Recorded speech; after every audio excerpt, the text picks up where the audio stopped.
I'm going to be showing you how to fix Genshin Impact network error problem. So if Genshin Impact shows network error or connection failed or failed to connect to server or keeps disconnecting to your phone, you need to try these fixes. You need to switch your internet connection.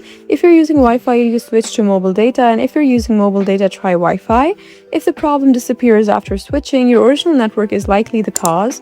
Whoever specifically recommends this test. You also need to turn airplane mode on and off. Just turn on airplane mode, wait about 10 to 15 seconds and turn it off, and reconnect to Wi-Fi and mobile data and open Genshin again. Whoever recommends toggling airplane mode on mobile when dealing with connection problems. You need to restart your phone. Completely restart your iPhone or Android phone, then launch Genshin again, and this can refresh device's network connection. You also need to disable VPN or proxy.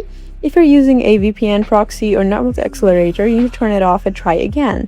These can interfere with Genshin's connections. You also need to restart your Wi-Fi router. If the error only happens on Wi-Fi, you might need to try to turn off and unplug your router and wait about 30 seconds. If other devices can also provide connection problems, contact your internet provider. So in this way, you can successfully fix Genshin Impact network error in your iPhone. I hope this video was helpful for you. Please leave us a like and drop us a comment down below, and we'll see you again in our next video. Thank you for watching.